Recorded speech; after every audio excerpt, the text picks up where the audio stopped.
Hey everybody, welcome to the PC Perspective Podcast. This is episode number 288 being recorded on February 19th, 2014. I'm Ryan Shrout. I'm Jeremy Hellstrom. I'm Josh Walrath. And I'm Allyn Malmontan. I've got to check down and see what time it is before I know what date, because when systems crash, I want to make sure we haven't accidentally gone into the next day yet. But we seem to be going pretty safe at a nice click here. But have you done your taxes yet? It's only February, so I'm good. Yeah, but you get the refund back quick if you do it now. I don't get refunds. So the longer I can wait to pay them money, I'm cool with, right? So quick reminders at the top. If you want to know when we go live, you can go to pcper.com/subscribe and fill out the form there. You get put in your name, your email address. That's all it takes. We'll send you a note and let you know when we're going live with shows. Sometimes we change the day, sometimes we don't. So that's all we use it for. No spamming, and Josh isn't allowed access to it. Also, one more reminder, if you want to, we're having a virtual LAN party on Saturday, February 22nd, starting at 10 a.m. Eastern Time. We'll have a link in the show notes if you want to check it out. Or you can go to the forums at forums.pcper.com, go to the gaming section and look for the thread titled Saturday, February 22nd, 10 a.m. Virtual LAN Party 5. We'll have a bunch of people in there that are going to do some online gaming with Battlefield 4, UT 2004, a crowd favorite for sure, Left 4 Dead 2, all kinds of stuff. So everybody joins a Team Speak server. You hang out, you chat. It's a whole lot of fun. There are going to be some guys from AMD in there as well. Halleck? Will Halleck be there? I don't know if he is, actually. Sam will be there. Sam's the guy who's kind of like was promoting it and getting it linked all over the place. So it'll be a fun time. So let's talk about the news of the week. We had one major hardware release that I think we'll spend some time on talking about. This is the NVIDIA GeForce GTX 750 Ti. This is a card that was rumored for quite some time, actually. Back and forth about what the actual specifications were and whether or not it was a real card and all that kind of stuff. And here Ken's going to bring me my prop. Here we have one. Way to go, Ken. Right, yeah. And as you can see, it's kind of tiny. It's tiny. This is a mainstream graphics card. It has $150 MSRP. There's a 750 and a 750 Ti. I only tested the 750 Ti. The fan is, the cooler is very small, as you can see, like so. The fan is very small, which I thought was going to be bad news. Like a lot of times when you get these small fans on coolers that they're kind of loud and obnoxious. This was very surprisingly very quiet, actually. You know, the last time I saw a card that small was like the Radeon 8500. That was a small card. Yeah. Yeah, I mean, it's small, and like you look at the PCB, you can look at the photos in the article if you want, and there's like really nothing on it. There's not a whole lot of power delivery stuff it has to worry about. There's not even a 6-pin power connector, which is interesting. Some of the 750 Ti's will have a 6-pin power connector, some of them will not. So if that's important to you, make sure you keep an eye out for that. This is the reference card. It has 2 DVI outputs and a mini HDMI, no DisplayPort, which is kind of odd because of NVIDIA G-Sync being a thing, but this does support NVIDIA G-Sync if you get a partner SKU that supports it. So other than the physical look and shape and size and outputs on it, what is interesting about the 750 Ti is that it is based on Maxwell. That is NVIDIA's next generation next generation architecture for GPUs. And it's kind of interesting in a couple of ways, right? So I think this is the first time NVIDIA has ever really launched a new architecture not on a flagship part, or at least a very high-end GPU, right? So they're entering in now at the $150 market. And it's also interesting that, this is called the 750 Ti. We already have the 760, 770, 780, 780 Ti, all based on Kepler. So now we've got a little bit of brand confusion to have to worry about, in that we have 700 series cards that are Kepler and Maxwell. That's usually something you only see on mobile markets. A little bit frustrating. I don't know what their answer would have been. It's kind of hard to release the 850 Ti at this point and not expect that all of your 700 series sales would basically drop through the floor, because everybody would just assume that Maxwell at the high end would be coming out relatively quickly. I'm not going to go into too much detail here in the podcast, other than to say that the architecture between Maxwell and Kepler is more different than I would have guessed, I think, immediately. If you look at this block diagram here, you can see that the 750 Ti, or GM107, the M obviously standing for Maxwell, is a 640 CUDA core part, but it's divided up very differently in Maxwell than it was in Kepler. Each of these SMMs, which is the Maxwell version of the SMX, is now subdivided into pairs of units and then quads of units. So instead of having 192 CUDA cores per SM, we have 128 per SM. And they were able to, and they rearranged kind of how the caching works, where the texture units are associated with, and even that they share texture data in pairs, they share other data in quads, and then there is a very large L2 cache down here that everything can share data across. Here's another detailed look at the SMM unit. You can see here again that we're looking at 8x4 cores, so 32 cores per block, 4 blocks per SM. It's kind of an interesting design. The other major thing that they changed was this L2 cache. This L2 cache now is 2 megabytes, which is 8 times the size as we had in Kepler, which was 256K. And that I'll be curious to see how that L2 cache size changes as they go from this mainstream card to higher performance cards, because I think one of the benefits of this L2 cache, and correct me if I'm wrong, Josh, is that it's kind of making up for the fact that this is still a 128-bit memory controller, right? They have a lot more processing power on this chip than they had on GK107, but they didn't increase the memory bandwidth any. Yeah, are you familiar with 2 Live Crew? Oh, absolutely, yeah. Yeah, well, we can do this to song if you'd like. Oh God. SMM, bring all your thread warping friends. SMM. Okay, all right. Let the threading begin. SMM. You're not familiar with this? You know what? Cache, it makes up for many different things right now. Think about 10 years ago when we were talking about GPUs versus CPUs. The guys on the CPU side saying, hey, you know what? We've got a little bit of logic, but we've got a lot of cache. Yep. And we do these single threads really, really fast. And then the GPU guys are like, well, we can do all this parallel stuff, but we don't need a whole lot of cache for what we do.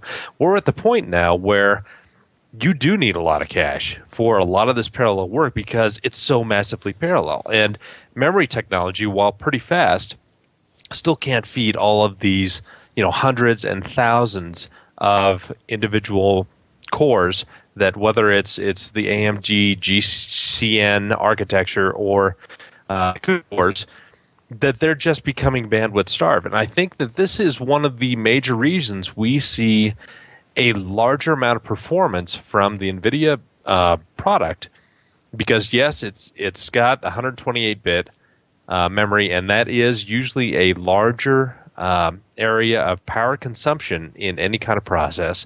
And they've got this, larger cache, so you don't need to hit the memory controller nearly as much as you used to. So, right, even in larger products that we will see, I imagine we will see that cache scaling higher and higher. Oh, like really? Okay. 6 to 8 megs for a really big chip. And, that's not out of the realm of possibility, just because they can cram a lot of memory, a lot of EDRAM in those in a very small space. And yeah, it takes up a lot of transistors, but it's very compact die space that they have to work with. So they can still have all this space left for logic.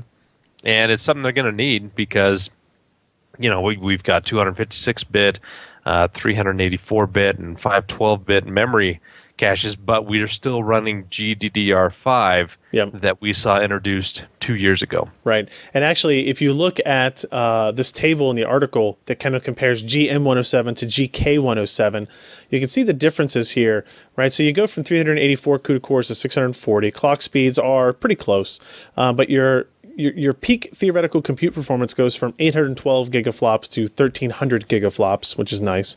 Texture units increase a little bit. Texture fill rate thus increases a little bit, but the memory speed and memory bandwidth are very, really close, right? So 80 gigs a second to 86.4 gigs a second. So there's not a huge change in memory bandwidth. which, depending on how that GPU was balanced previously, you would normally think if you have more compute power, you need more memory bandwidth to keep that GPU fed. The cache obviously helps with that.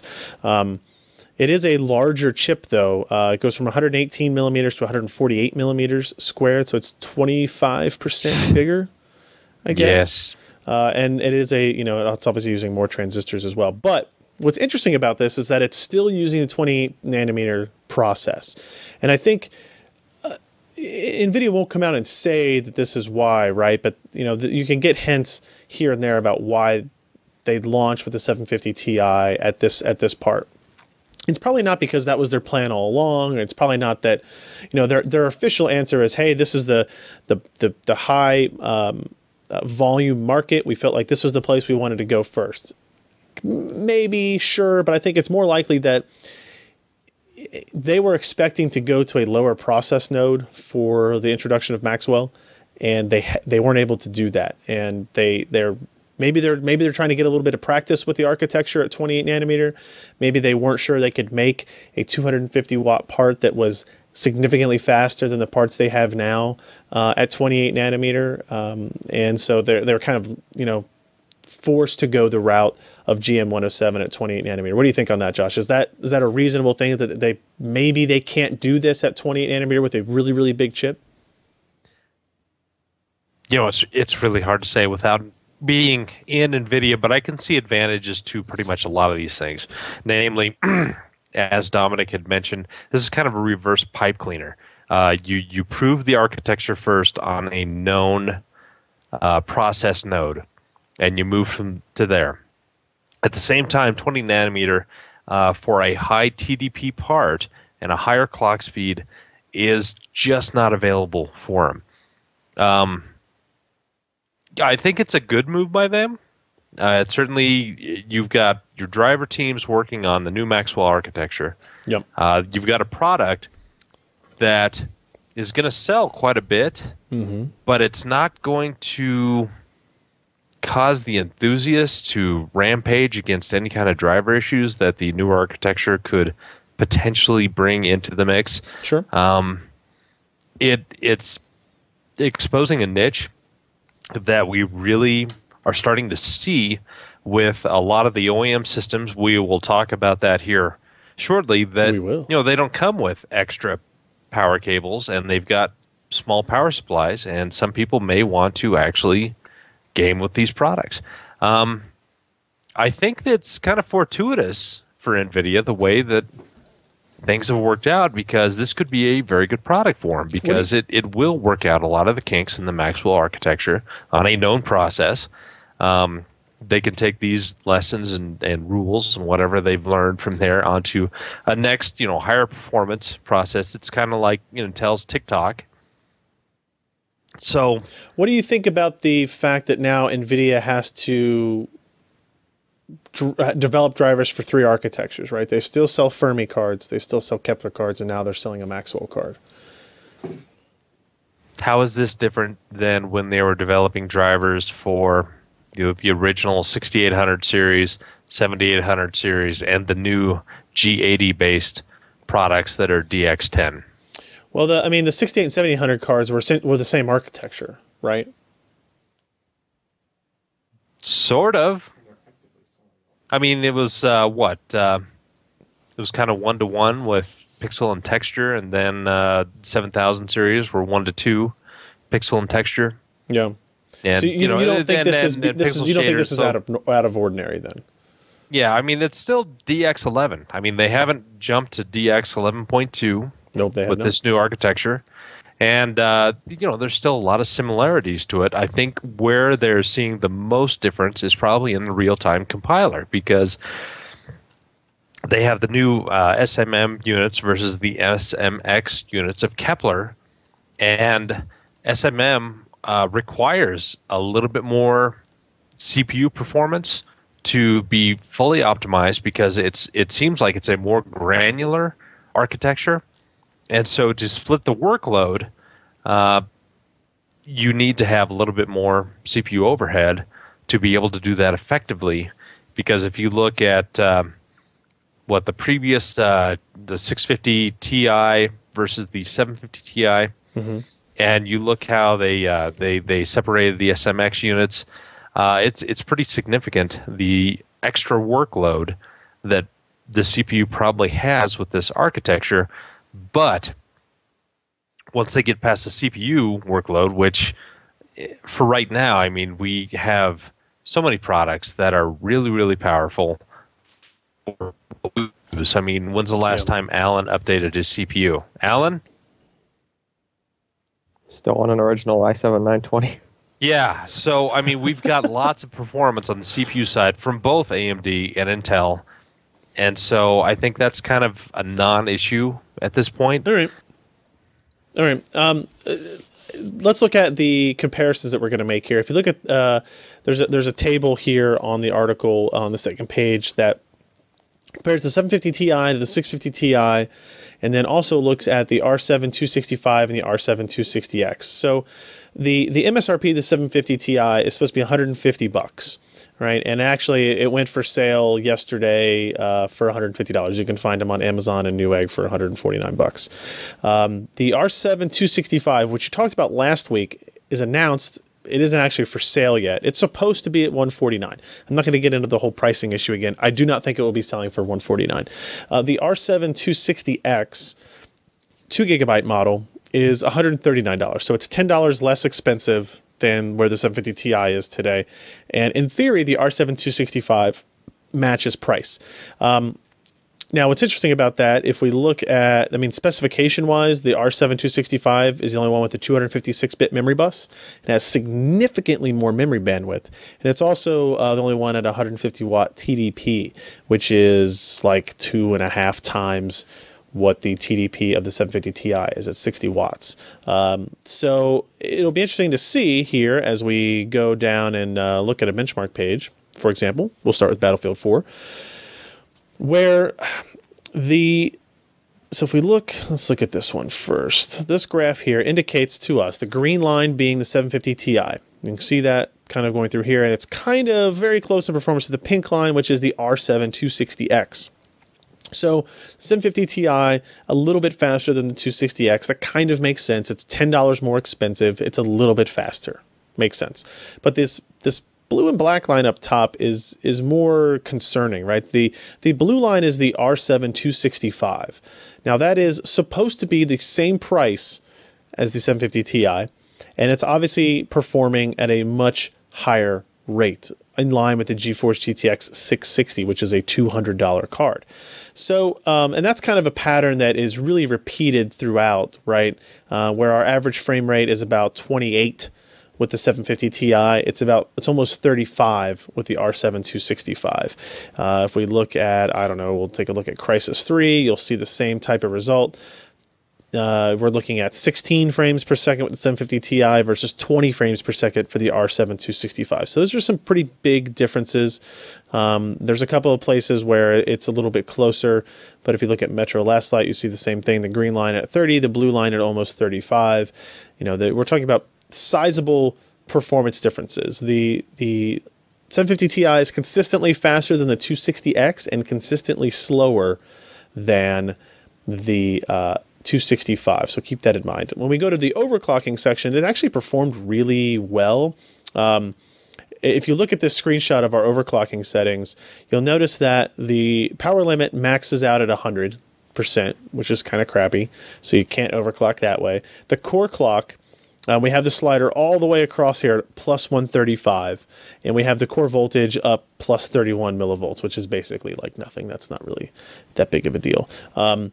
So we maxed out the overclockability of this card in Afterburner or Precision X with a base clock of 1155 and a boost clock of 1220. And in fact, we actually saw clock speeds of 1298 megahertz while running this. So there's a lot of headroom on this GPU, and actually talking with NVIDIA, they just didn't have enough time to get the Afterburner Precision X software updated, that they will soon, and they'll open up more overclocking potential for this card. And as you can see here, performance scaled pretty well, right? Going in BioShock Infinite from like 61 to 69 or 60 to 70 frames per second. It's pretty impressive. Metro going from 30 to 35 almost. And it kind of closes that gap on the R7 265. The final data that we'll look at here is power consumption. The 750 Ti, by far the least power hungry of the GPUs that we tested. We're talking 30 watts or so less than the R7 260X, 40 watts less than the R7 265. That's definitely worth noting. I came away pretty damn impressed with this card, to be honest. The problem with reviewing and testing things in this price range is there tends to be so many options available that it's almost mind-numbing when you have to go select some of these options. So we kind of had to simplify things by just going with the current modern ones, the 260, the 265, the 650 Ti, this, and leave those comparisons out on the table. I think this is it's a very promising start for Maxwell, and it shows their design goals with it. Remember that the next version of Tegra will integrate a Maxwell-based architecture GPU as well, and so they're obviously looking at power efficiency as its key tenet for these going forward. But that doesn't necessarily mean that they're going to lose out on performance at the high end either. So I don't know. I came away pretty impressed with the card. It's available. It's available for sale today. You can buy retail models from EVGA and MSI and Asus and others that are pre-overclocked, have a 6-pin power connector, have 2-fan cooling on them, which I think was maybe a little bit overkill for a $150 to $170 graphics card. But it's a neat part. It's interesting, and I kind of conclude that if the R7 265 comes out at the end of this month, beginning of March, and it's actually $150, if you're a gamer and you have $150 to spend on a GPU, the R7 265 is going to be the faster option. It's pretty clear at this point. However, if it comes out, if that card is released more in the $200 price range, which I think is more realistic, or at least for the first several weeks after its release, then the 750 Ti again becomes the best card at that price point. So good job on them. I'm sure that they would rather have the R7 265 not existed, but what are you going to do? Hey, you know what? I blame Al Gore and the monitor industry for this situation. Al Gore has... Because we're focusing on power efficiency instead of just Pixels. Really an outstanding, overwhelming visual display that needs lots of pixels and lots of powers to make you think that you're looking at Kate Upton and 0G. So what does this have to do with Al Gore again? It's an inconvenient association. Okay. All right. Fair enough. I mean, I'm okay with blaming him for stuff. I just wanted to know what we were blaming him for. Well, Tennessee is your neighbor. Blame them. Yeah, but I'm like on the way far north side of Kentucky. Whatever. So another aspect of the 750 Ti that we thought was kind of interesting, how many of you guys have OEM desktop computers just sitting around your house right now? Alan, you have several? You got to have a few, right? You got a Dell? Not a single OEM. Got a Gateway? Nope. Packard Bell, maybe? No. No? All right. Josh? I could run down to my basement and get one. No. No? Jeremy? I leave them all at work. Yeah, but I bet you have a lot of them you have to deal with there. Yeah, that's why I leave them at work. So one of the potential selling points of the 750 Ti is, and all cards really in this market, the $100 to $200 market, maybe up to $150, is what can you use to upgrade, right? So if you have integrated graphics on your desktop PC, which most of them do now, then you can turn it into a pretty good gaming system for $150. And one of the benefits that the 750 Ti has is certain SKUs will not have the requirement of a PCI Express power connector. So what we did, Ken and I, strolled on down to the Best Buy. Hand in hand, skipping the whole way there. And as you do when you're going to Best Buy. Two little gingers skipping on a sidewalk. And we walked up to the salesman and we said, I'd like to buy 3 computers. And the guy said, well, here's our all-in-one section. I said, nope. I would like to buy 3 desktop computers. And he's like, have you checked out the laptop section? And I said, I would like to buy 3 desktop computers. And they said, have you noticed we have some our nice tablets special on over here. 55-inch LCD TVs over there? So I was browsing through the selection, not a huge selection, but they still had quite a few left, and picked out 3 different systems. And we bought them from Best Buy and brought them. We comforted them. We brought them back and told them we were going to rip them open and improve them. And we brought home a Gateway DX4885. You can see the 3 systems right here in all their desktop glory. The Gateway was the most powerful system out of the box, right? It was Core i5 4440. There's a quad-core Haswell-based system, HD 4600 graphics, 8 gigs of memory, 300 watt power supply. Cost me $570. All right, and then the one on the other end here is an Asus system, M11BB. It had a A10 6700 Richland APU quad-core. HD 8670D graphics, 8 gigs of memory, 350 watt power supply, and it cost me $440. Why do they sell that with 1600 memory? Well, because more expensive memory is more expensive. Oh, I hate that. It has a real motherboard in it. Guess whose brand it is? MSI. Yeah, it got me. All right. And then finally, my favorite machine, we bought a Lenovo H520 that uses a Pentium G2030 processor. It even looks beat to shit. It does look like it's beat up. It has a dual-core, non-hyper-threaded processor, uses unbranded Intel HD graphics. Literally, like if you look this up on the Intel ARC, it does not say anything other than Intel HD graphics. That's kind of funny. Yeah. It's got 4 gigs of DDR3 1333 and a single DIMM.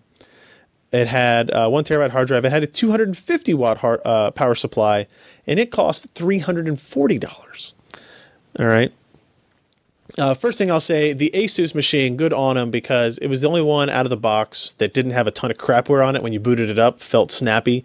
I didn't have to disable some crap to get it to up and run at a normal pace.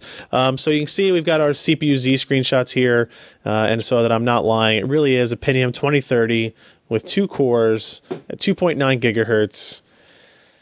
Yeah, yep, that was a part. It's almost as fast as Allyn's i7 920. It may be.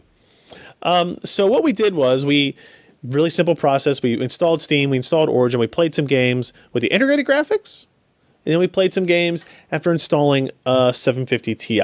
And how much did your eyes bleed? My eyes didn't bleed so much as my heart crumbled in my chest. Okay, how much did Matt's eyes bleed? Matt didn't do any testing. Oh, Matt, Ryan- he's falling down on the job. Yeah, pretty much. Ryan was able to frame rate without the overlay. He just watched and said, "Oh, there's a tear. Oh, One, there's another tear." 2 frames. It's closer tthan you might believe, right? And so first thing, the upgrade process on all 3 systems was surprisingly easy. One of the things we checked before we left the store was that they all had PCI Express by 16 slots, and of the 3 systems, none of them had a PCI Express power connector, and 2 of the systems had a 4-pin Molex connector extra, and one of them had nothing. And interestingly, it was the Gateway with the highest end processor that had no connectors at all free out of the power supply. It had 2 SATA power connections, a motherboard connection, and motherboard connection. I think that was it. Right? That was all that was coming out of the power supply. And this was a 300 watt unit. So installation was easy. Actually, I like some of the bracket retention mechanisms on those cases. The Gateway was pretty convenient. You can see how that works in the video. So we tested some games. Let's take a look. So the first thing we tested was the Gateway, which was the Haswell-based system. Right. So here's BioShock Infinite at the low preset at 1080p. Right. It averaged 17.6 frames per second. And then it jumped to 110 frames per second when we installed the 750 Ti. Right? Crysis 3 at the low preset, 12 frames per second, up to 64 frames per second. Grid 2, 27 to 138. Metro Last Light, 13 to 75. Skyrim, 14 to 124. These are order of magnitude almost performance differences, right? That's taking 1080p gaming, Skyrim at medium, from an unplayable state. You could probably make it playable if you moved it to low, for example, and giving you tons of headroom, right? 124 frames per second is more than you need. So now you could bump that up to high, bump that up to ultra, and still have a playable experience, right? So the Haswell system, not a huge surprise. It's got a good processor, installing a decent graphics card, and it's going to do that. I'm going to skip through the Asus because I want to get to the real bright spot here. The Lenovo with the unbranded Intel HD graphics. BioShock Infinite, very low preset, very low.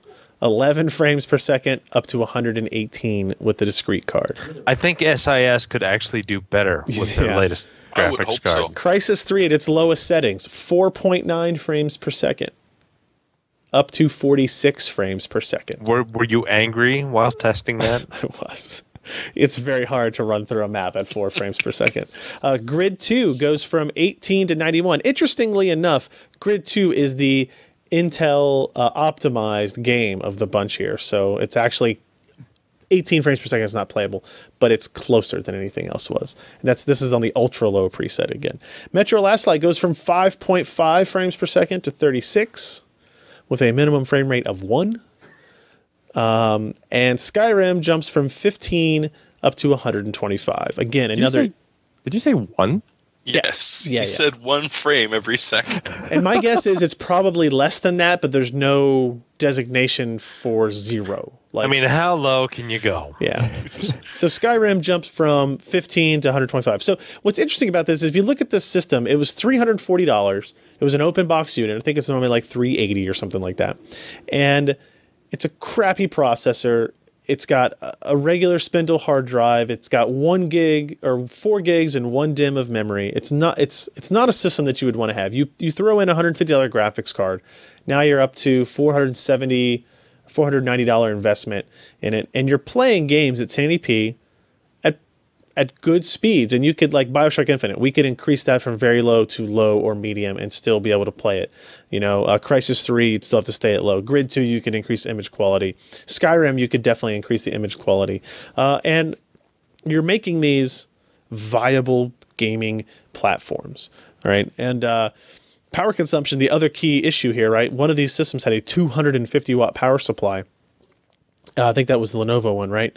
The Lenovo system used only 102 watts under load, while the AMD system used 176 watts under load. You know, I had tweeted about this earlier. Who would have thought that we live in a world that a 200 to 250 watt power supply is overkill for the system that you're using? I mean, the only one... again, this gets back to Intel processor versus AMD processor, but you can see the difference here. The Haswell, that is a much higher performing CPU with the graphics card, was running 118 versus the AMD CPU with the same graphics card at 176. Obviously, the power efficiency lies with Intel, even with the Pentium G2030 part. So I should repurpose one of these Dell GX 260s I've got lying around in the computer room as paperweights with a P4 in it. Ooh. Pop this baby in there and it would just fly. That's what you're saying? Yeah, I think you should probably try it. I mean, look at these. If you look at this table on the last page, these are not like percentage-based improvements. We're talking 5x, 5.5, 8.3, 8.2, 10.2x improvements in frame rates for a power draw increase of 48 watts, 60, or 67 watts. And then again, like I said, you could go from... this is supposed to be mountain range to like actual quality, and then, you know, the same thing here. No anti-aliasing, with anti-aliasing, lots of extra draw distance, lots of stuff going on there. It's, as I say in the video version of it, I'm not saying that what people who listen to our podcast and read our website on a regular basis should do is go to Best Buy, buy a gateway system, and install a video card. I still think that's the wrong way to go. Build a system. You can build it for a little bit, maybe a little bit cheaper, have better parts in it.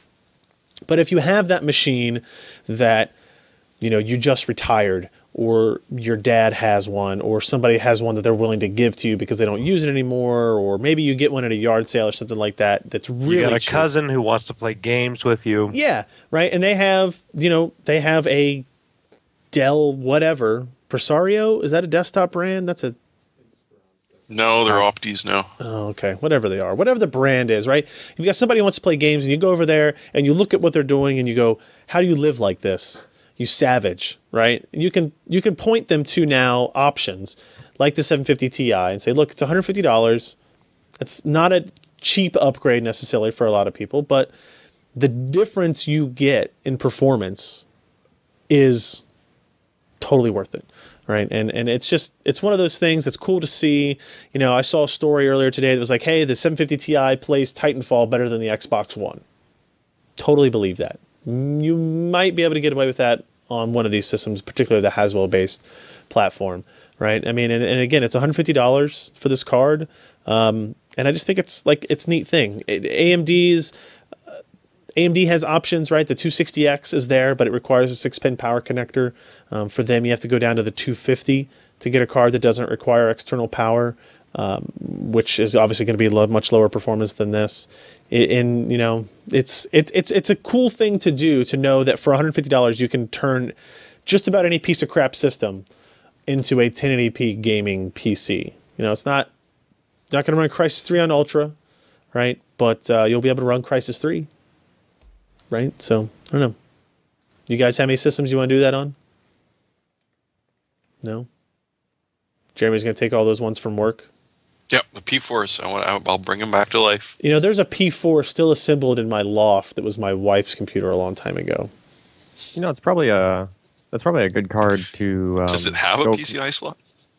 It's probably a good card to go fanless on. Put a different heatsink on it and a home theater PC. Yep. Yeah, I agree. I actually... So under a full load with this heatsink and fan on there, I think the highest I saw the temperature get was like 65°C. Very efficient. Very efficient. And I thought about, what if I just took the heatsink off? And... It would cook. You think? Yeah. Yes. What if I took the heatsink off and like shaved half of it down so that it was even? Even if you Sure, took the fan off work. and left the heatsink there, the heatsink would probably cook over time. You think so? It would get warm. That's worth a test. Glue a bunch of copper pipes to I was just thinking, like, if you were going to use these for a mining system, which we'll talk about next week, you put like 6 of them in a row and you have like one big fan blowing air across the GPUs. You take the heatsinks off all of them. Surely that's going to be good, right?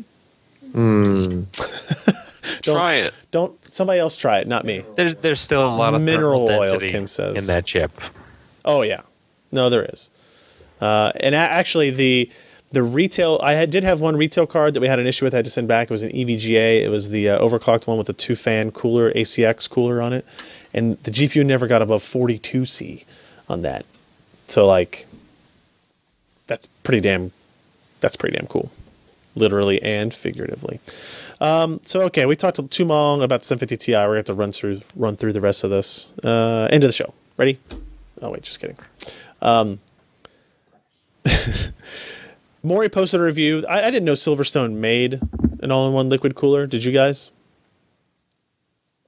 I think I've seen it before, but not very often. I hadn't seen it. We got in the Tundra series, TD02, all-in-one liquid cooler. Maury did a review of this. He loves some water cooling setups here. I kind of like the design. It's neat. Pretty what was the word I'm looking for? Yeah, it's minimal. I like. Hey, if you're gonna have a cooler with a logo of a snowflake on it, kind of makes the most sense, right? Right. So he goes through his normal routine here. This looks like it's cream colored in this picture. I'm assuming it's just white. I'm gonna assume that's what it is. A lot of the pictures that. Yeah, I guess they are. It could be. I'm okay with that too. Let me just skip ahead to the performance here. Check out this review if you're interested in it, because I had never heard of it before. It does a good job comparing. Let's see, they're comparing it to the a dual fan configuration versus a quad fan configuration against the Corsair H100i, and there's actually a standard heatsink assembly in there as well. So fairly good results. Although when you get with like something like the Thermalright Silver Arrow, like that's such a high performance standard cooler. It's enormous, yes, of course, but it starts to make the water cooling look a little bit less attractive. I mean, that's not small either as a full unit, Ken. But so check out that review if you want to. We would appreciate it. It's a $127 unit, $120. So take a look at that if you can. News items of the week. We talked about this a lot last week. I just wanted to give you a update on the status of the R9 290X and its pricing. If you remember last week, we talked about it being $900 and how just batshit crazy that was, that it was $900. The next day, as it turned out, I think, or 2 days later, suddenly the prices dropped from $900 to $700, and then all the cards sold out, proving that people are still dumb, just not as dumb as Newegg thought they would be, selling them for $200 more than that. And now if you go to Newegg, they're all listed at $699 and out of stock. All out of stock. Yeah, and suddenly that mining combo is not showing up anymore either. But you can still buy a desktop computer with one, so interesting. And you could buy a add-on cooler for it, which might be nice. It just seems to be a very expensive box to buy to ship your cooler to you, or to your graphics card to you in. That's right. It's just think pull of a it as card really out, toss the rest shipping. away. Yeah. Have you seen that? I posted a link earlier. Yeah, I don't of the mining setups that some people have. I mean, I was counting like 40 cards in one of them. Yeah. It's insane. It's insane. I was promised a statement by AMD on the pricing situation on Monday. Today is Wednesday, and I don't have it. So I think we can paraphrase. We wish we were getting this money. Yeah, because I would like to know if AMD had anything to do with that very sudden price drop at Newegg, or if Newegg said, hey, these cards have been sitting here for too long at $900. But if we lower that price, we could sell through them right quick. And obviously they did that. So, in other news, Toshiba turned the dial up to 5 terabytes. Allyn, how awesome is 5 terabytes? It's 1 terabyte higher than 4 terabytes. That is riveting. Is this Toshiba or HGST? No, this one's Toshiba, right? Yeah. Oh, okay. It does say Toshiba. Yep, Toshiba. Yeah, but it's an enterprise SKU, and it's 7,200 RPM, which means it's going to be kind of on the heaty side as far as making heat. Especially since there's probably like 5 or 6 platters in there. I was going to say, is this more dense platters or more platters? Well, they're also saying it's advanced format, so I'm guessing they kind of stuck with the same as their 4 terabyte model, but we're able to just squeeze a little bit more out of it, because when you switch to advanced format, you lose less to the overhead from the checksum info, the error correction info on the platters themselves. So yeah, they just kind of eked some more out of what they already had.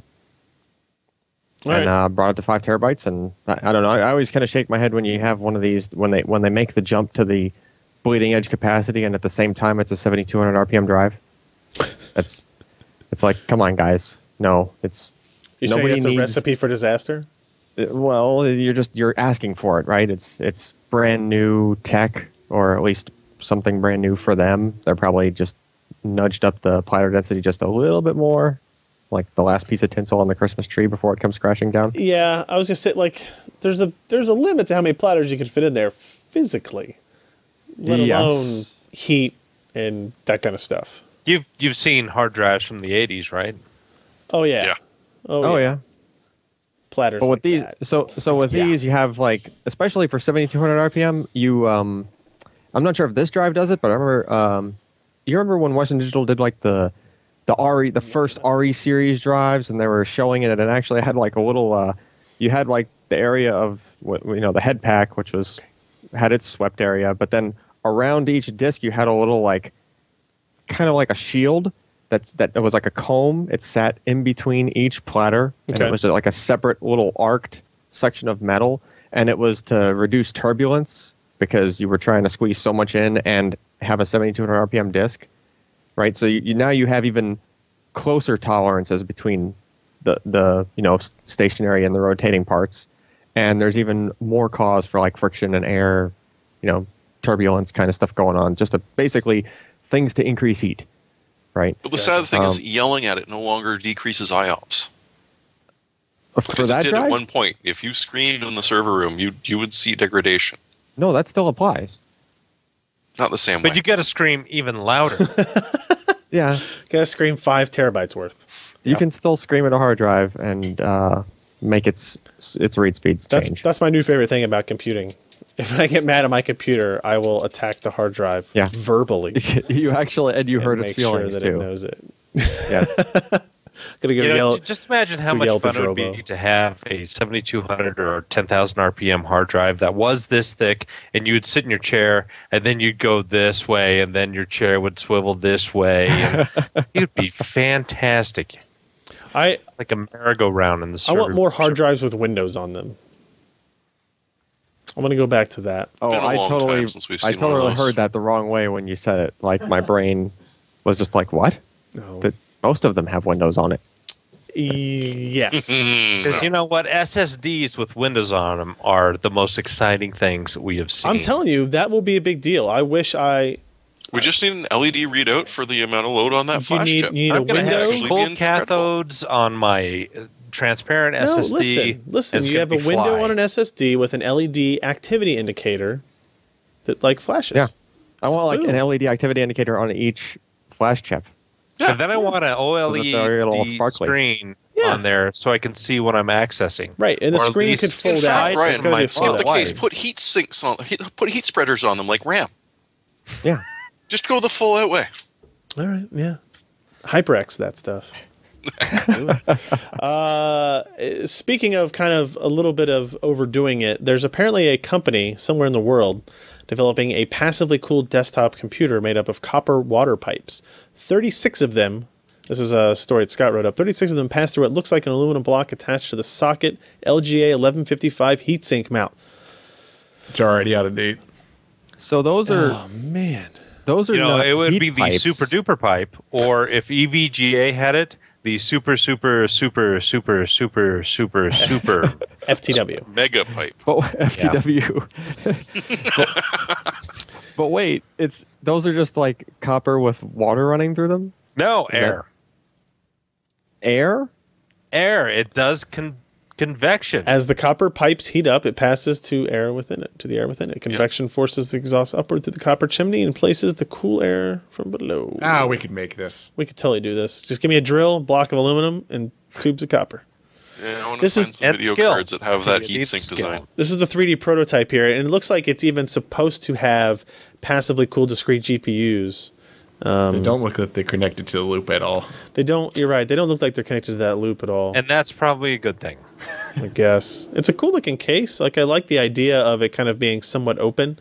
If you had quiet parts, and then like you see the power connector and stuff down. Are they going for natural, like no fan, just like heat rises kind of stuff? Yes, that would be convection process. So here's the problem. Right after the CPU, they're going horizontal for like a foot. It's so not that way a the foot. heat will rise up to the video cards so that it can be 6 inches, absorbed. buddy. Only you would think 6 inches would be a foot. Your wife's been lying to you. Yeah. Well, you know. Initial testing with the Core i5-4440, that processor again, showing around 65 degrees C at full CPU load. This should be in line with typical air-based cooler. You just use that and your passively cooled 750 that you're going to make, and boom, done. I wonder if I wonder if the air is actually doing anything, or if it's just the fact that you have 2 feet worth of like 30-something copper pipes attached to the heatsink. I mean, you're going to have active convection. I love conventions. Conventions, you can have an active convention, but also convection in this. And even though copper is not great at transferring heat to air, maybe you could coat the inside with aluminum. You know what I'm saying? Oh, yeah. Oh, yeah. Another GPU release did happen. Could you put reeds at the very top of it so it would actually play music? But then it would be a woodwind. Cool. That would be pretty cool. I want the woodwind in that computer.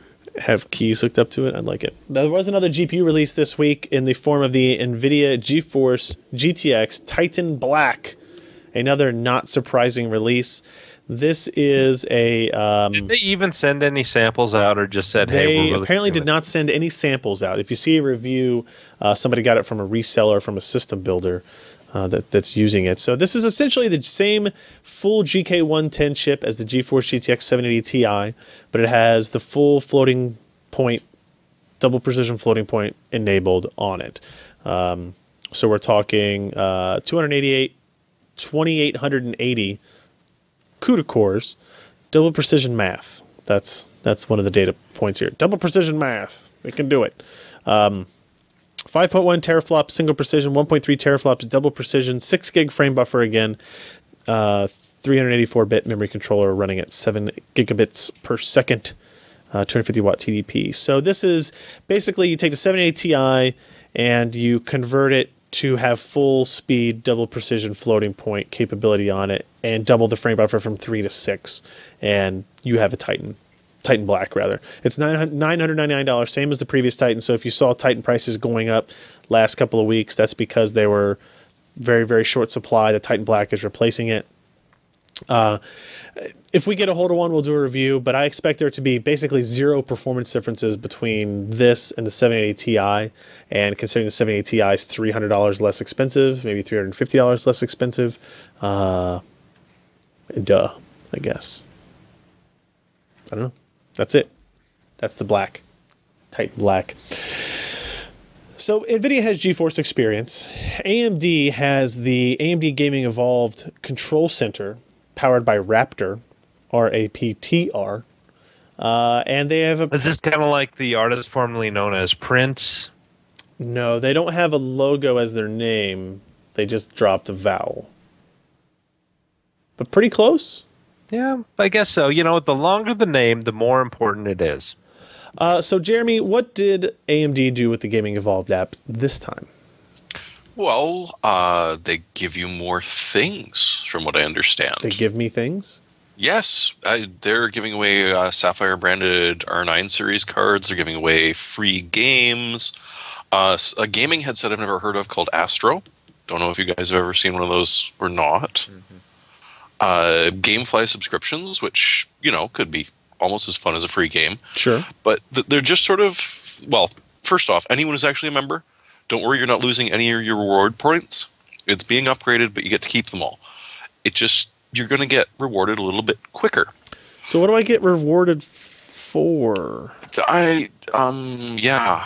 So that's the thing. I haven't actually installed it, so I'm not sure, but it's got games which it can auto-optimize. So I have a feeling that if you're playing a supported game or one with the AMD branding at the very front of it, you're going to get...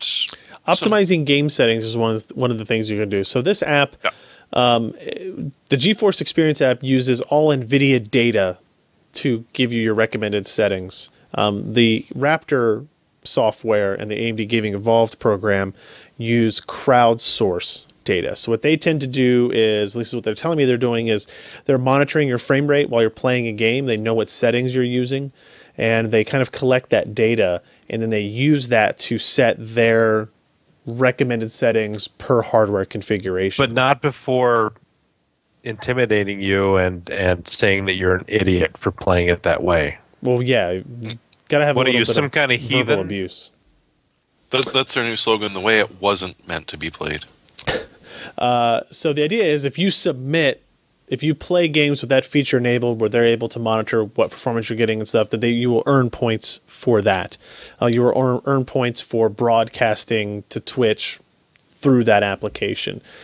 Things that you would maybe normally be doing anyway, you can earn points for, and then cash those points in for stuff. And good stuff. I mean, an R9 for free? I'd like to know how are you going to many find one for 1,000, let alone... Well, they didn't say R9 290. Well, no, they R9 didn't say an R9 270 series, is still an but R9 card, right? I'd be curious, like, to get a free graphics card, how many points you have to have. Is it like when I was in high school and they sent us around to sell candy bars, where to get that bike that you really wanted in the prize catalog, you had to sell 30,000 Snickers? Did you ever feel like Oliver Twist and the band guy was Mr. Fagan when you were selling candy bars? A little. Go out, children, and sell these candy bars. Make them feel bad. Bring the money back to me. We had Bad to sell childhood fruit. memories. Man, that's awful. Canadians. Yeah, how many bags of oranges do you want? None. No, but there's stuff I can get if I can just ship you like 30, 40 pounds of fruit. I always made my parents take that crap to work and like guilt their coworkers into buying stuff. That was but even so, who was the kid that actually no longer talk to you? who was the kid that actually ended up somehow getting like the 60,000 point whatever? Like how? It's usually the rich kid. Whose parents bought $120,000 worth of chocolate so that the kid can get like $1,000 toy. That's what the AMD Gaming Evolved rewards will become. The rich kid that can afford to pay everybody to log into his account to do all the game setting stuff will get the free games that he doesn't need. And Roy Taylor is now going to be called Mr. Fagan from here on out. But you can go download the application, give it a shot if you have a Radeon card. It's faux free. Take a look, see if it's useful, see if it's neat, see if it's worthless, and let us know either way. It'd be interesting to see. And if you really get off on people watching you game, they have apparently made a lot of improvements to their game streaming. Cool. Which, yeah. Cool. Does anybody know anything about the Xeon E7 V2? Because I don't. Anybody? I'm hoping Jeremy does. Anybody? So is that like a Sandy Bridge? Not Sandy Bridge. Haswell E. Haswell. Is it Haswell? It's Ivy Bridge EX. Try again. Oh, Ivy It's Bridge. Haswell E. It's Ivy Bridge EX. The 22 nanometer it's like chips Haswell, but not. Range from 6 the nice thing to about this is, hey, cores. Intel finally cranked it up to 15 cores. Yeah. That's pretty impressive. There's been some other screenshots showing the task manager, and it's impressive. Why is it 15 and not 16? Because Space, man. Yeah, this is as many as they could stick on, I think. Space? Is this a circle space-shaped chip? I mean, what? Well, it's for server people, so they want to count in base 5. They don't want to count in base 4. I can't really explain exactly why that was as much as they could fit on there, but that was as much as they could fit. It's 30 threads and hyper-threading, so, that's round number. divisible by 2. Yeah. Yeah, 32 also. 15 is also divisible by 2. It's 7.5. It's probably just a yield thing. They probably were almost guaranteed to have one core not work. Could be. Yeah, this makes sense to me, but it is definitely deserving for a server room. You're talking about $5,000 for this thing, at least the high-end ones. So, do you on think the other you hand, could it's stream nicely this podcast we're doing? Okay. No, it would also crash crashing? randomly. Yeah. As long as he disabled 7.5 cores, we'd be okay. Yes. The 10 That half core, core is a real bitch to disable, though. the 10 core Xeon E5 V2 isn't helping us any. So maybe No, it can't help us at all. Apparently, also on this slide, they're showing Quark X1000 to launch in April, and a Haswell refresh expected in April. Oh no, that slide well. says Yeah. IoT solution. Internet of Things. Quark. Yay. Internet of Things. Hey, Intel. come on, they bought that antivirus for a reason. Yeah, so on the desktop side, it does say Haswell refresh sometime in April. Intel 9 series chipset family in April, May. And looks like Core i7 processors and Haswell E in Q3 of this year. Wise. So July, August, September timeframe, that would be pretty cool. More parts, yay. Fantastic. Be good stuff. Hey, Allyn, has your router been hacked recently? It has not, because I never run the factory Linksys firmware. Thank you. How about Asus? Actually, I don't even run the factory Asus firmware either. You went over to Tomato, did you? That's probably a good idea. No, I went to DD Word. Oh, okay. So what is this story here, Jeremy? Apparently, if you run your native Linksys, Cisco, or Netgear router, that there's like a backdoor in now. Huh? Yeah, well, they try to brand it as remote administration, but essentially port 8083 is wide open and gaping on It's better than a backdoor that they've sold for over a decade. It's a backdoor that lets you put something on the router, and then it can execute code on the router, which then uses your router and internet connection to like worm the thing to the next Linksys router that it happens to find. And so not only is it infecting other things, but it's also the perfect way to do malicious redirects without any friggin' way of scanning for it, because guess what? You can't really scan your router now, can you? Yep. And thankfully, this has hit the news again. We've been on this, and I'm going to bring it up for my pick. I mean, Al has picked DDWRT as well in the past, and Tomato. But seriously, like even this, the Moon, which is sort of the new worm that a lot of people have been on about, has brought this back to the news, but this is a problem that's been going on for forever. Yep. Just seriously, don't run unless it's literally the one that came from your ISP, because if you flash that one, you're probably going to lose your internet. Is there a reason why like the screenshot here is using like Internet Explorer 6 with like 8-bit color, because you can see the gradient along the top of it as well? Like, is this indicative of the type of person that would still have this router with that? That could well be wine on a Or all the security professionals that are like monitoring this stuff still using IE6, maybe.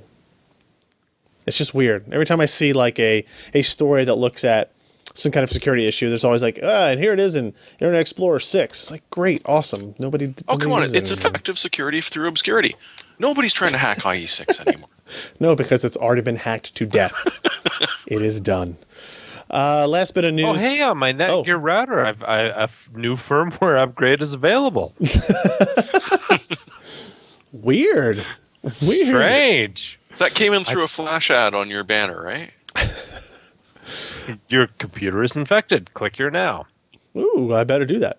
Yeah. Last bit of news. Irrational Games implodes, as Scott puts it, with controlled demolition. This is the team that brought you the original BioShock and BioShock Infinite, and they decided to close down because F you. That's why. I don't really know. They obviously did pretty good with BioShock Infinite.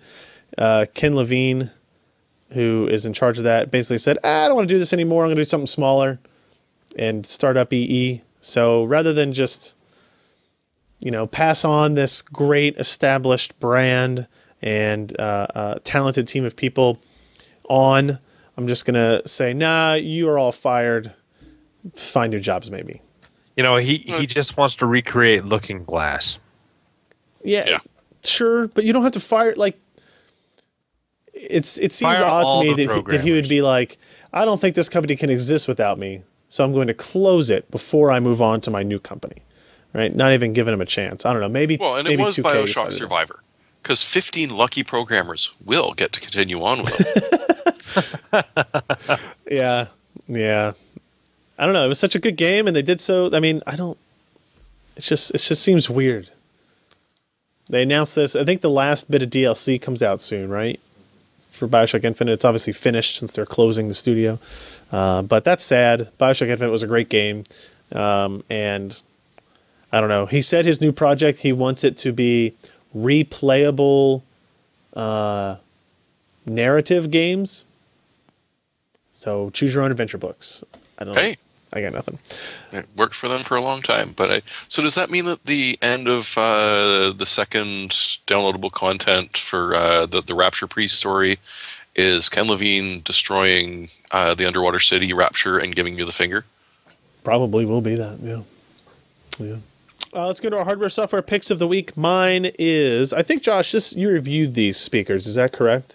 A while back. A while back. Like 3 years ago. I use them pretty much every day. I got some in today. Corsair Gaming Audio Series SP2500. High power 2.1 speaker system. $212 on Amazon with free shipping, of course, if you're an Amazon Prime member. And I just hooked these up this evening, but so far they sound pretty damn good. They're bulletproof. Sweet. Again, I have used them every day. I mean, I wake up in the morning and I've got a rowing machine out there and I turn on my Corsair SPE 2500s, jam some techno while I, pretend to work out. Boots and pants and boots and pants and boots and pants. Yeah, boots and cats. I mean, how much can you listen to that? Well, quite a bit, actually. Because they're really nice. They sound good. I love the control pod on it, the little remote unit, which they don't really have. Here's a picture of it. It's got like a little screen, gives you your volume control. I turn up that bass so that the neighbor lady next door at the office here can get annoyed.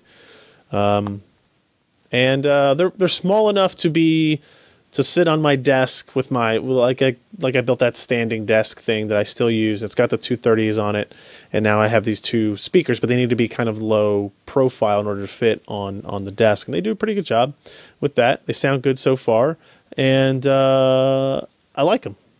And Josh liked them, so I thought that was a good recommendation, so we went that way. $212. That's kind of steep for a 2.1 channel speaker system, right?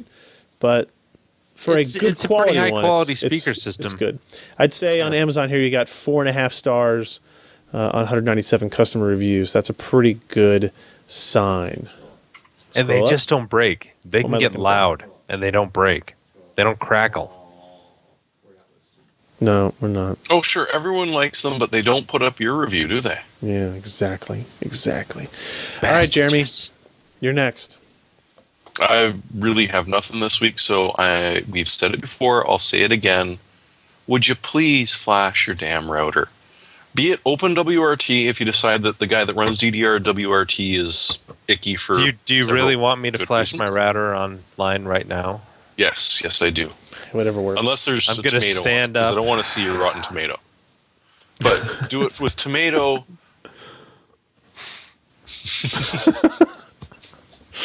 Oh, we should have cut away before that. Oh, it was a nice belt.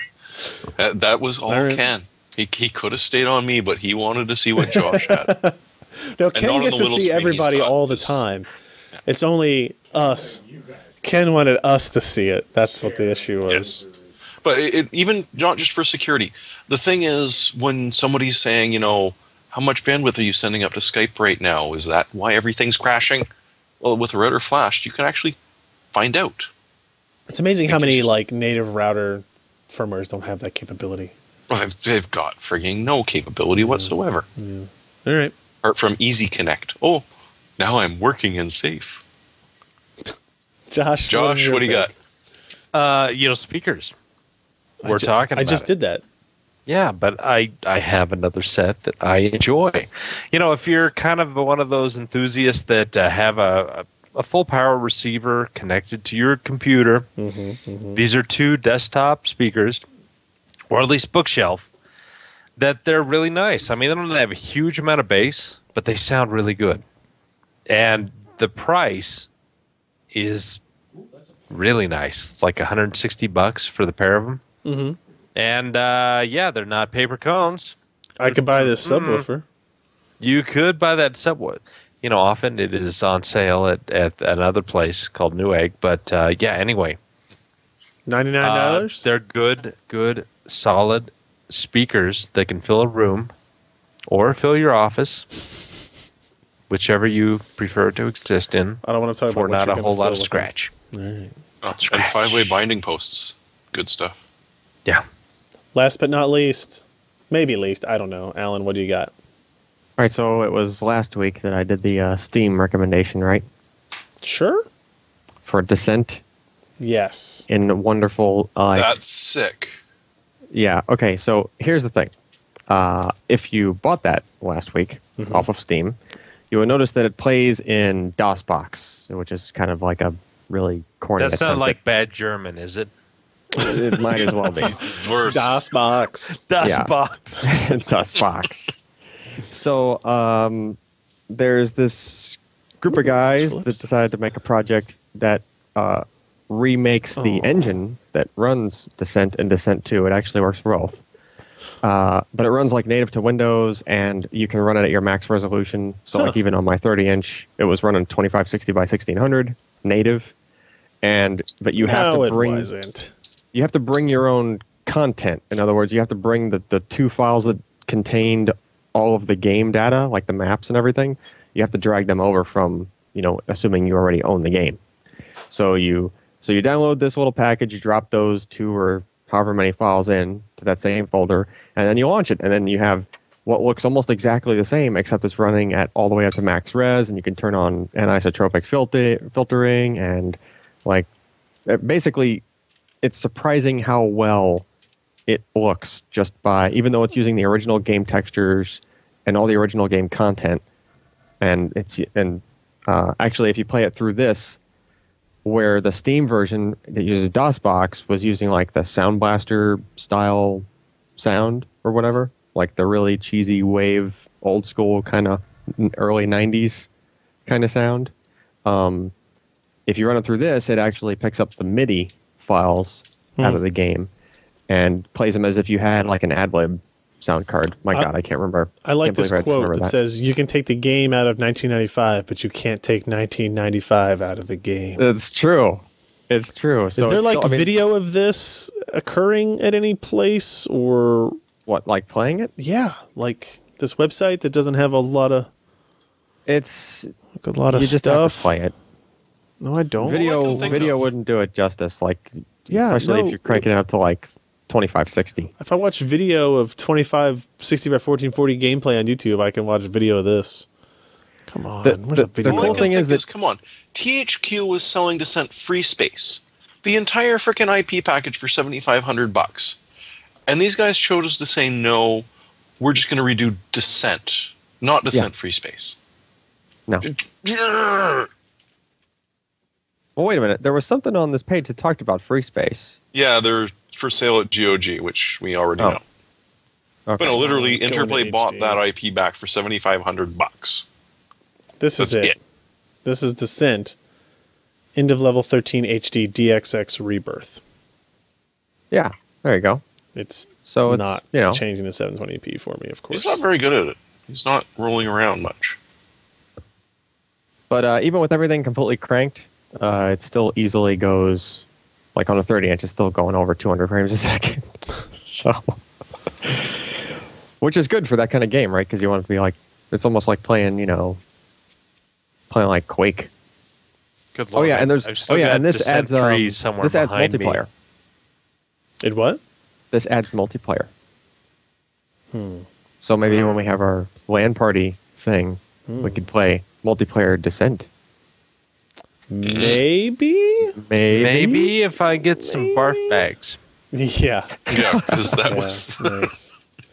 All right, everybody, that is going to round up the episode for this week. Thanks for everybody for joining us and for hanging around this late in the evening. Again, if you want to watch us live, you can do so at pcper.com/live. You can find the schedule of our events on the right-hand side there. And also, if you want to subscribe to us so we know when we go live, we send an email before we go live. It's pcper.com/subscribe. And pcper.com/podcast is where you can find this episode, all the previous episodes, links to the videos, and anything else you want. And of course, visit pcper.com, just the main page. Browse through our articles, browse through the news stories.